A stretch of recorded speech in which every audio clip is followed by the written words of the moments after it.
So I want you to just imagine for a second that thousands of years ago, a mystic wrote down a prophecy about the end of the world. Right. But he didn't predict like a nuclear holocaust. He didn't predict an asteroid impact or, an alien invasion. None of the standard sci-fi stuff. Exactly. None of that. What he predicted was that humanity would collapse simply because telling the truth would become a social liability. Wow. Yeah. He wrote about this time when justice would essentially become like a subscription service, right? Available only to those who could actually afford the premium tier. Which is a terrifying thought. It really is. Yeah. And he described this society where compassion is it's viewed as a fatal weakness. And every single human interaction, whether it's between friends or family or even teachers and students, is reduced to a transaction. Right. You only connect with someone if you can extract some sort of profit from them. Exactly. And outwardly, this society looks incredibly advanced. I mean, the infrastructure is towering, the wealth is just staggering, the systems are super complex. But internally, the people are completely unstable. They're driven entirely by this deep, vibrating fear. Sound familiar? I mean, yeah. It's a profoundly unsettling picture to paint, primarily because it doesn't sound like, a mystical prophecy from some forgotten era. Right, it really doesn't. It sounds like a psychological profile of our modern anxieties. I mean, we generally operate on this assumption that human history is just this straight line, right? Progressing constantly upward. Exactly, progressing upward towards some kind of technological and moral utopia. But the landscape you're describing from these ancient texts presents the exact opposite. It's a landscape of just profound systemic moral decay hiding right behind this glittering mask of material success. Yeah, that tension, that's exactly what we're exploring today in this deep dive. We really are. We're pulling from this stack of incredibly dense, just fascinating source materials today. Specifically ancient texts like the Kalki Purana and the Srimad Bhagavatam. And our mission here is to really examine their diagnostic, honestly, almost clinical descriptions of a dark age. An age they call Kali Yuga. Right, Kali Yuga. But, we aren't just going to wallow in the doom and gloom here. No, we definitely aren't. We're going to look at the ultimate cosmic reset button that these texts predict will emerge from the absolute depths of all this darkness. We're talking about the final avatar of Lord Vishnu, a figure known as Kalki. Yes, Kalki. But to even begin to understand Kalki, we really have to fundamentally shift how we think about time. Oh, absolutely, because the Western world is completely dominated by a linear view of time, Right. You have a beginning, a middle, and an end. Yeah, a creation, a history, and an apocalypse. But the texts we're looking at today operate on completely different physics of reality. They're built on the concept of cyclical time. Time isn't a line, it's a wheel. Exactly. It's this profound, deeply philosophical exploration of the gradual, inevitable erosion of human consciousness, and then crucially, its inevitable restoration. It sets up this whole framework of cosmic laws, right? Yeah. Which dictate that when darkness reaches its absolute mathematical peak, light doesn't just, happen to return.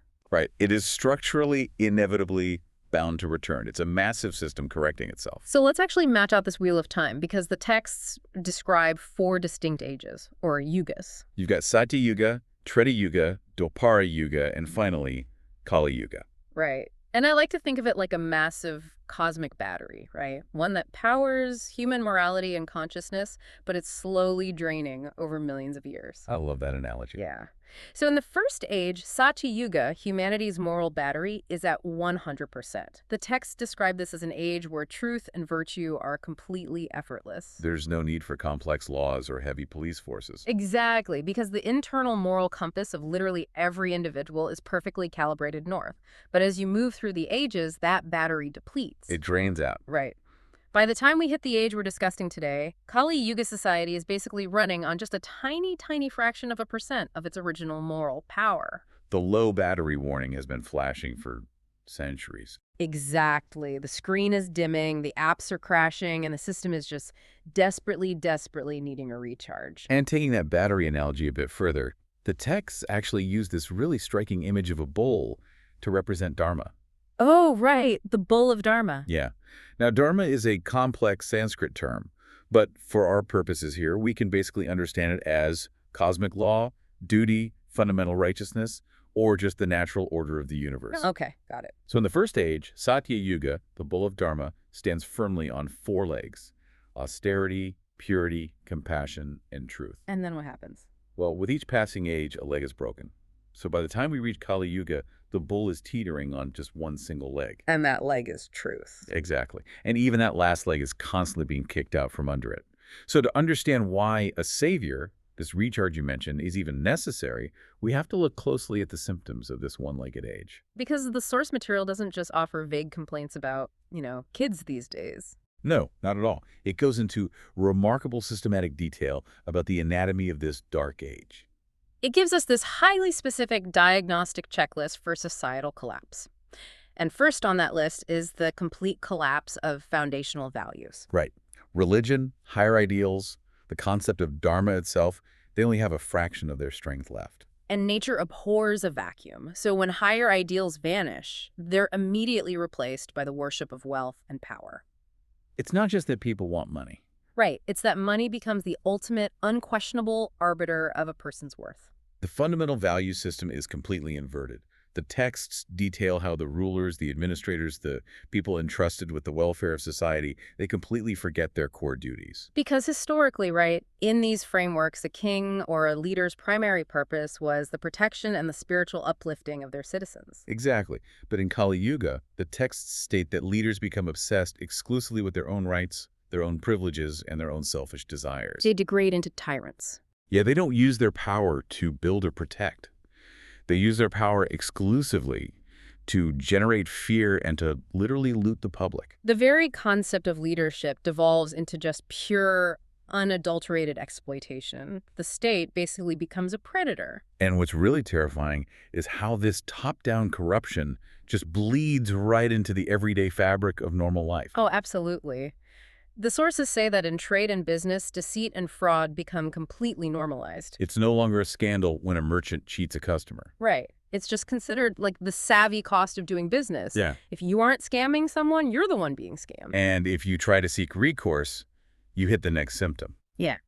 The justice system is entirely corrupted. Yeah, the texts are super explicit here. Justice is no longer an inalienable right. It transforms into a commodity. It's only available to those who have the capital to purchase it, Wow. which, fundamentally alters the psychology of the populace. Because when the institutions of justice and commerce are rigged, the decay seeps into the interpersonal realm. And this is where the texts are particularly piercing. They explicitly state that the core bonds of human connection break down.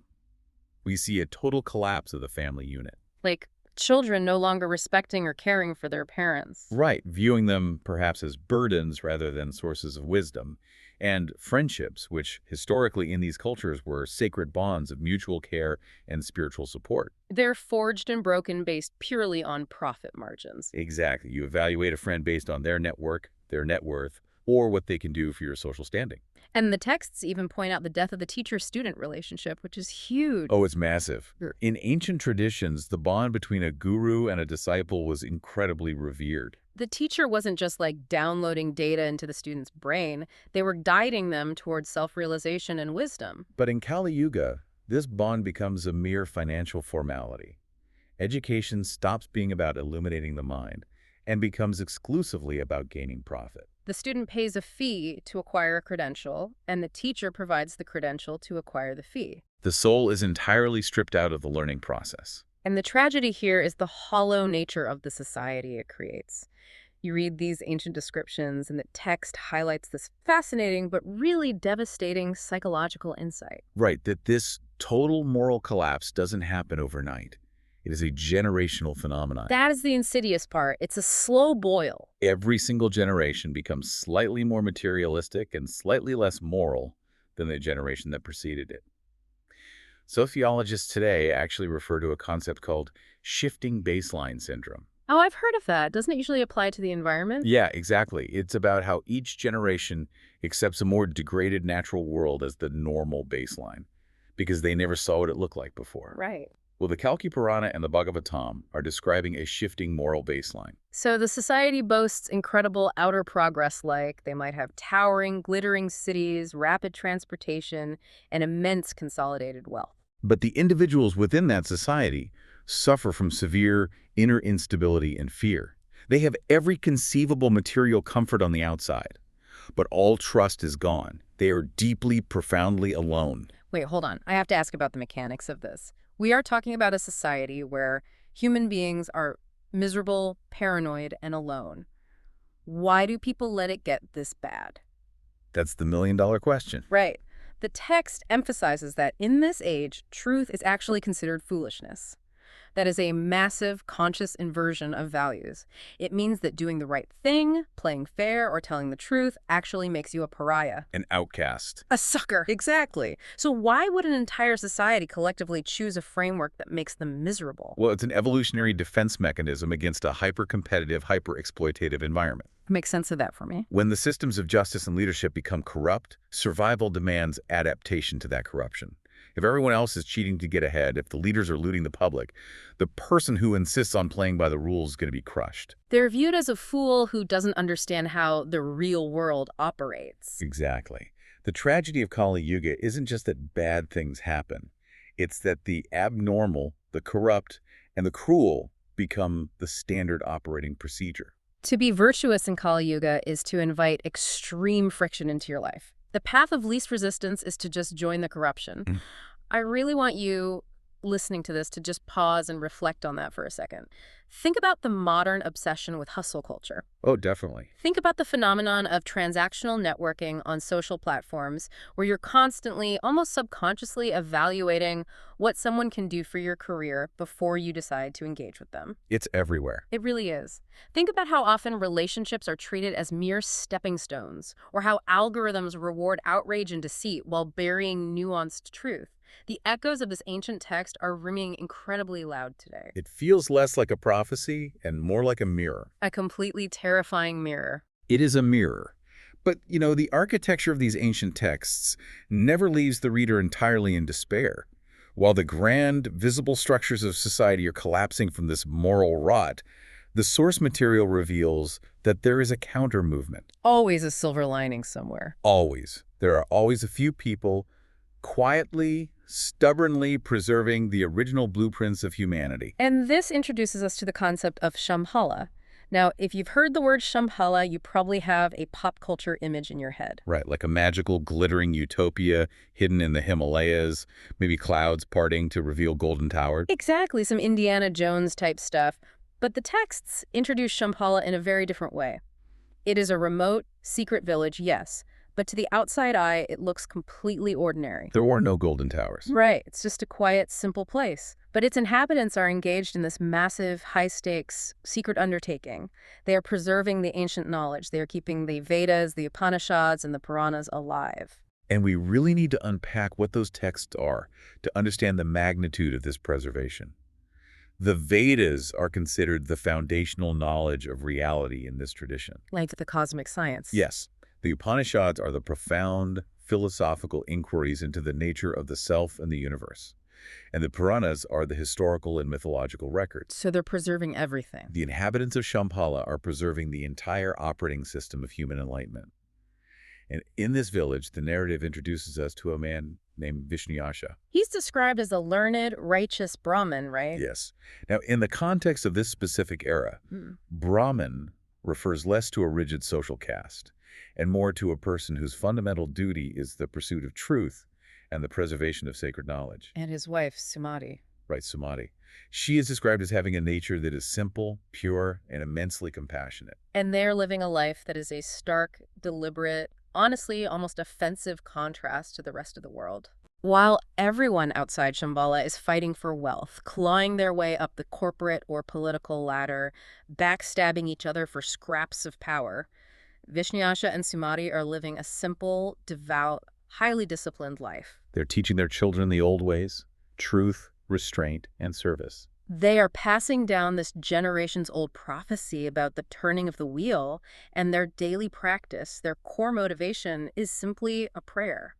They pray for the opportunity to contribute if a divine force ever comes to protect Dharma. Right, they aren't asking to be the heroes with the swords, they just want to be useful to the cause of truth. And the concept of the hidden sanctuary here is vital. Shambhala is not a military fortress. It doesn't have high stone walls, archers on the battlements, or vats of boiling oil. Right, none of that. It's an intellectual and spiritual fortress. The text is making a really profound sociological point here. The real resistance in a dark age isn't fought with weapons, at least not initially. You cannot fight systemic moral decay with a standing army. Exactly. The most powerful form of resistance is simply refusing to forget the old ways. It is the quiet, unglamorous, daily work of passing down truth generation after generation. Even when the entire outside world screams that it's useless and foolish. Let's use an analogy here. Think about the Svalbard global seed vault up in the Arctic Circle. Oh, that's a great comparison. Right. It's this massive bunker dug into a mountain, storing millions of seeds from all over the world.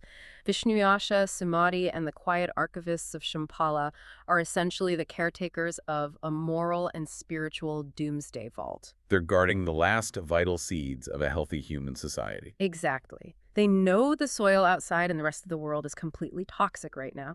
If they try to plant the seeds of extreme truth and compassion in the middle of a corrupt empire, those seeds will be destroyed. The rulers will crush them. So they hold on to them, they keep them safe, they keep them viable, holding out hope that the cosmic climate will one day shift and allow them to be planted again. They are preserving the uncorrupted DNA of civilization. But as the narrative progresses, a harsh reality sets in. The weight gets harder. Vishnuyasha, Samadhi, and the archivists are doing all they can just to hold the line, but the rot on Earth has penetrated too deeply into the bedrock. The system is just too far gone for humans to fix alone from the ground up. The toxicity is total. And this situation triggers an intervention from the highest possible administrative level of the cosmos. We hit the cosmic tipping point. The text describes an incredible, almost cinematic scene where the chaos, the anarchy, and the sheer agony of the oppressed masses on Earth actually reach the heavens. And in the cosmology of these texts, this administrative heaven is called Swargalok. The deities convene a massive, urgent council. You have figures like Indra, the king of the gods, who manages the weather and natural forces. Brahma, the creator deity. And the divine sage Narada, who acts as a sort of cosmic messenger. Narada's role here is crucial. He travels across the realms, and he delivers a bleak, completely unvarnished intelligence report to this council. He basically tells the assembled deities that Dharma is flatlining. The systems of society have completely collapsed into predation. Total, unrecoverable anarchy is imminent. The fabric of reality on Earth is literally tearing apart under the weight of human greed and cruelty. And Brahma hears this, analyzes the data, and declares that the threshold has been officially crossed. The time has come. The text then shifts its focus even higher. We move from Swargalok, the administrative heaven, to the ultimate divine realm of Vaikuntha, which is the abode of Lord Vishnu. If Swargalok is the management layer of the universe, Vaikuntha is the ultimate CEO level, right? the realm of absolute reality and preservation. Vishnu is observing the entire universe, and he invokes an ancient foundational cosmic rule, In Sanskrit, it's a famous verse, Yada yada dharmasya glanir bhavati bharata. which roughly translates to, whenever there is a decline in dharma and an increase in adharma or unrighteousness, I incarnate myself. It's absolutely critical to pause and examine the mechanics of divine intervention in this text because it is very different from many Western theological models. Right? Notice what is absent from Vishnu's reaction. There is no anger. There is no wrath. This isn't a vengeful, jealous deity throwing thunderbolts down at the earth because humans disobeyed his arbitrary rules. Exactly. Vishnu acts out of a systemic mathematical requirement to restore balance. It operates almost like a law of thermodynamics within this philosophical framework. It's an automatic cosmic mechanism. When darkness peaks, when the imbalance becomes so extreme that it threatens the structural integrity of the entire cosmos, light is mandated to return. The incarnation is a structural repair, not a punishment. And that structural repair begins with the conception and birth of the Avatar. The texts are incredibly vivid here. An extraordinary unnatural light appears in the sky. Down in the hidden village of Shambhala, Sumati experiences a profound dream of divine light entering her heart. And then Kalki is born. And the omens surrounding his birth are the exact opposite of the chaos in the world. A profound, unnatural, cosmic peace suddenly settles over the earth, even if just for a moment. The stars align and shine with exceptional brightness. The ethereal, vibrating sound of a conch shell is heard echoing through the atmosphere. And the scholars in Shambhala, those people who have been guarding the doomsday vault of knowledge, they immediately recognize the astronomical and spiritual signs. They look at this newborn baby and they know, cross-referencing with their ancient texts, exactly who and what he is. The hidden blueprint has been activated, the seed has finally been planted. Exactly. But wait, I have a massive question here, and I'm sure anyone listening is thinking the exact same thing. Go for it. If Vishnu is up there in Vaikuntha, observing the whole universe, and he can clearly see things are getting progressively worse generation after generation, why wait? Ah, yes. Why wait until the absolute breaking point? Why let humanity endure this horrific era of outer progress but inner fear, suffering under violent tyrants, watching their societies crumble before finally deciding to step in? Why not intervene when the battery hits 50% instead of 0.1%? Right, exactly. It is the ultimate question of theodicy, the problem of evil and suffering. In the framework of cyclical time and karma, the answer is deeply tied to the concept of free will and collective consequence. How so? If divine intervention happened at the first sign of trouble, humanity would never truly experience the consequences of its own collective actions.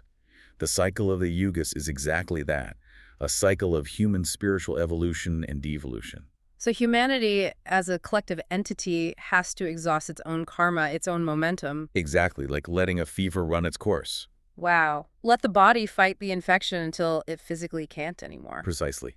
The cosmic intervention only triggers when the system is entirely incapable of self-correction. If Vishnu intervenes too early, it's just micromanaging human mistakes, and humanity learns nothing.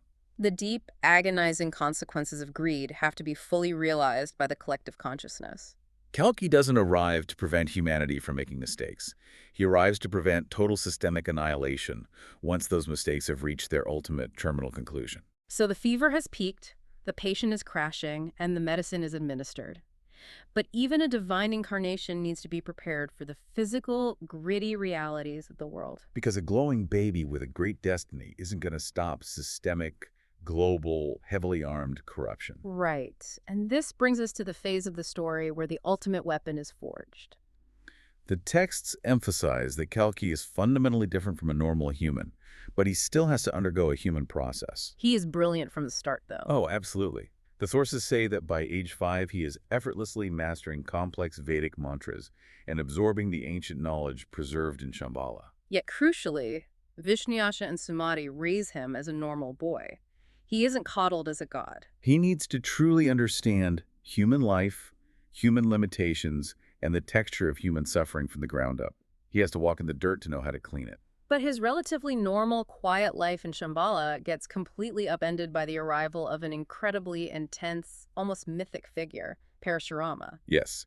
Now, according to the text, Parashurama is not just an old teacher. He's an immortal sage, a master warrior, and actually a previous avatar of Vishnu from an entirely different ancient epoch. He has literally been waiting for thousands of years, living in austerity, for this exact moment. That is wild. He arrives in Shambhala, takes one look at Kalki, instantly recognizes the divine spark, and essentially says, "It's time." He takes the boy away from his parents to his remote ashram to become his disciple. And to clarify the term ashram for our listeners, it implies a hermitage, a place of intense spiritual and, in this case, martial retreat, far removed from the distractions of society. And the training that Parashurama puts Kalki through is fascinating because of its extreme duality. It is a rigorous, punishing dual training program. On one hand, Parashurama teaches him the absolute pinnacle of martial arts. We are talking about advanced swordsmanship, archery, complex battle strategy, and the ruthless physical efficiency required for mortal combat. He teaches him how to wage a war against heavily armed tyrants. But equally, and perhaps more importantly, he immerses Kalki in deep meditation and advanced yoga. So you have the physical violence of war and the deep stillness of the spirit, locked together in one curriculum. Yes. And Parashurama drills a core, non-negotiable philosophy into Kalki's mind. A true warrior is not one who merely wins wars, but one who protects Dharma.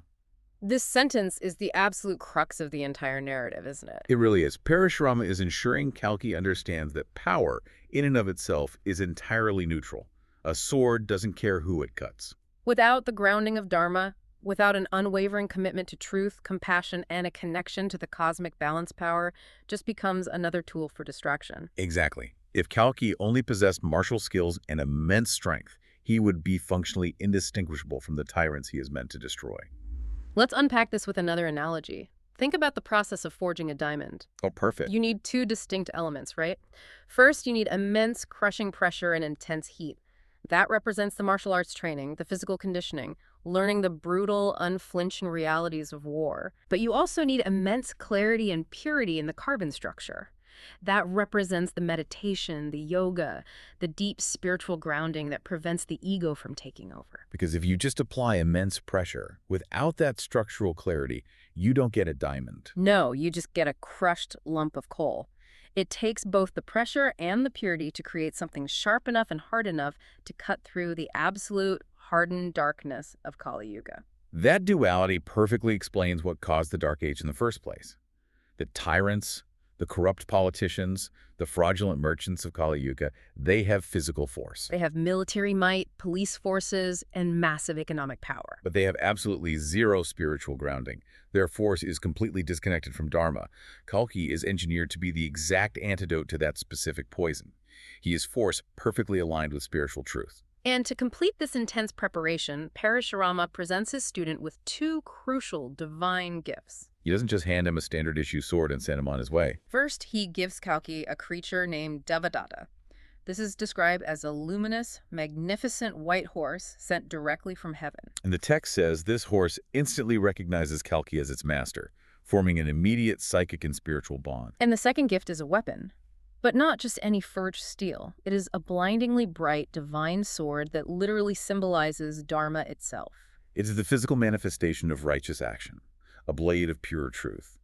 And the iconography here is heavy with meaning. How so? In ancient symbolism, a white horse often represents pure, unbridled cosmic energy, speed, and the unstoppable progression of time. And the radiant sword represents the piercing, uncompromising light of truth that cuts through the dense fog of ignorance, deceit, and illusion. With his training complete, his mind sharpened by meditation, his body hardened by combat, and his divine instruments in hand, Kalki is fully prepared. The ultimate weapon against the Dark Age has been forged. It's loaded, and it's ready. But how does he use it? Right. Kalki doesn't just ride out of the ashram on a whim one Tuesday morning and start swinging his glowing sword at the first corrupt official he sees. No, he waits.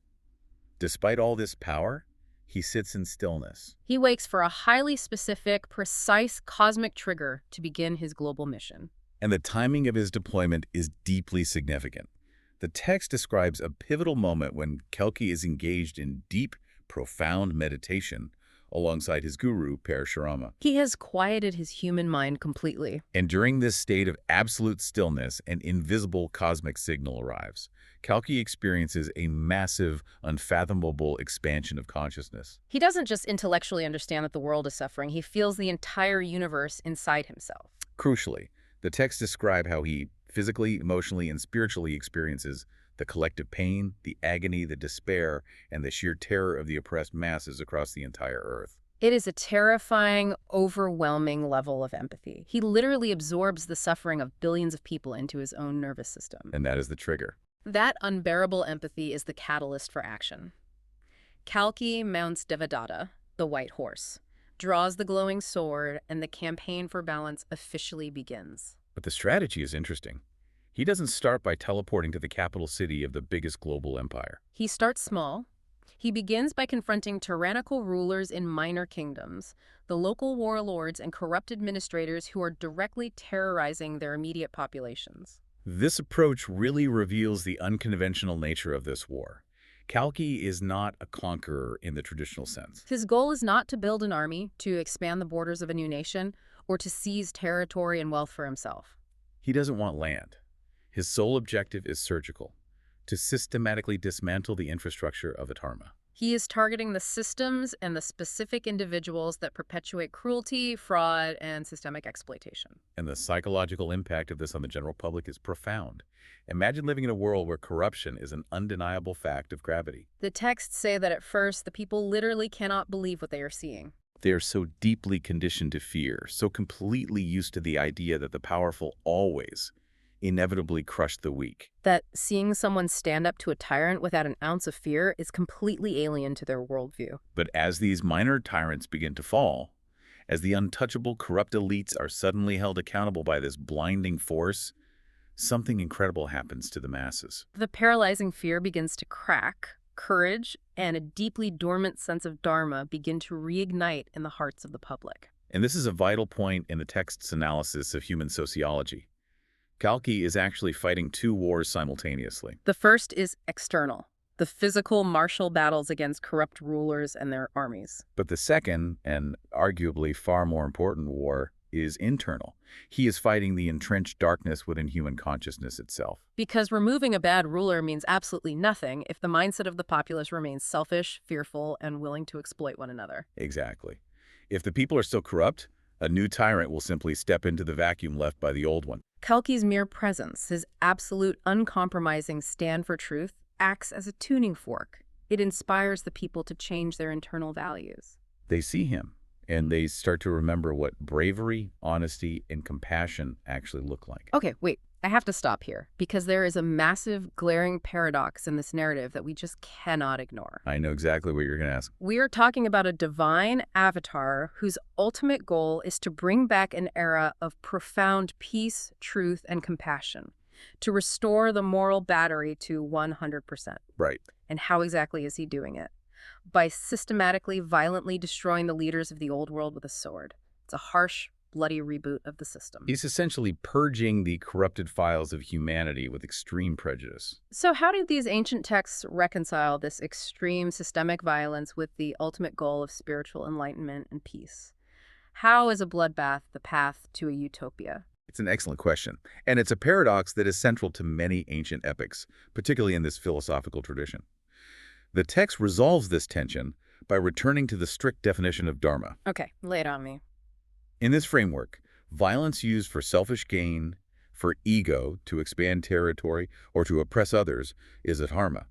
It is a sin against the cosmos. It generates terrible karma. Right. However, violence used as a precise surgical tool to remove a malignant tumor that is actively killing the entire organism of society is viewed not just as acceptable, but as a necessary, righteous duty. So it's the difference between a mugger with a knife and a surgeon with a scalpel. Exactly. The tyrants of Kali Yuga have identified themselves so completely with adharma, their actions are so fundamentally intertwined with cruelty that they cannot be reformed by a simple conversation. Right, or the rot. Yes. To show them mercy would be to show profound cruelty to the millions of innocent people they oppress every single day. The destruction orchestrated by Kalki is framed as an act of cosmic hygiene. Cosmic hygiene, that is an incredibly vivid way to put it.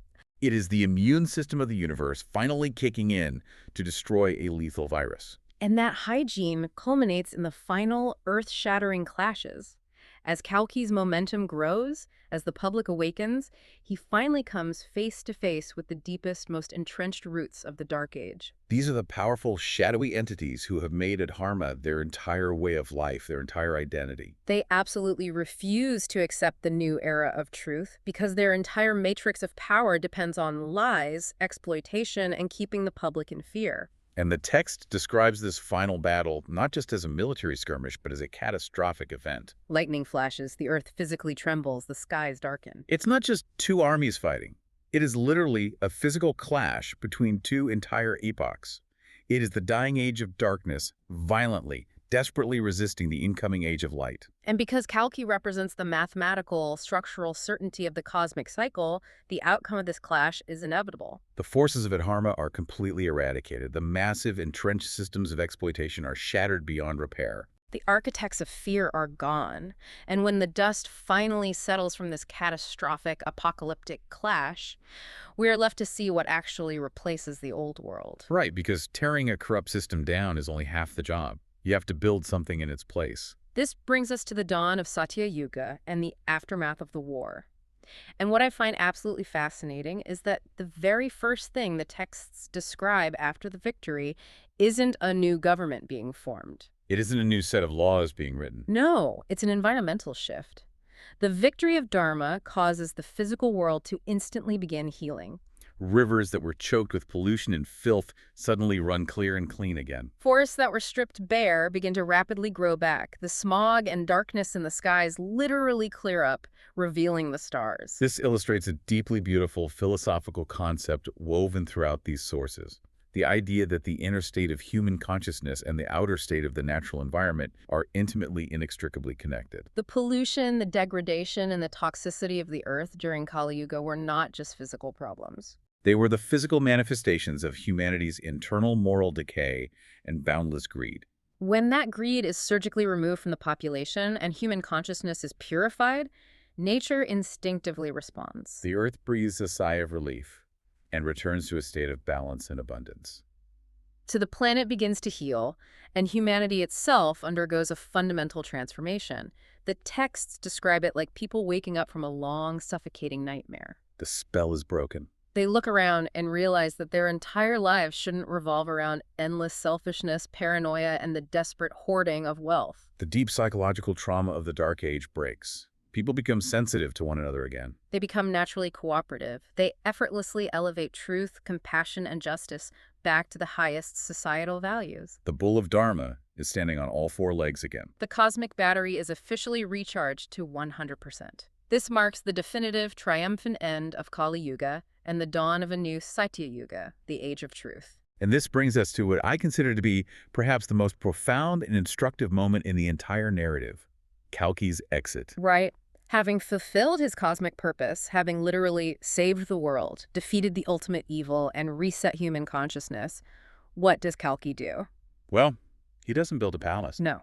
He absolutely refuses to establish an empire. He refuses to take a throne, wear a crown, or set himself up as the eternal worshipped king of Earth. He simply steps away from active life, relinquishes all physical power, and returns to the divine, unmanifested realm from which he came. It is the ultimate mic drop in the history of mythology. I mean, really think about the contrast here. It's stunning. He fixes the entire world, resets human consciousness, cleans the rivers, vanquishes all evil, holds absolute, uncontested power over the entire globe, and then just says, "My work here is done," and walks off the stage. In a world that was previously defined entirely by paranoid rulers who were desperate to hold on to power forever, who would kill thousands just to keep their thrones, The ultimate savior achieves total, absolute victory, and then just willingly lets it go. this raises a critical point about the nature of his mission and the concept of divine duty.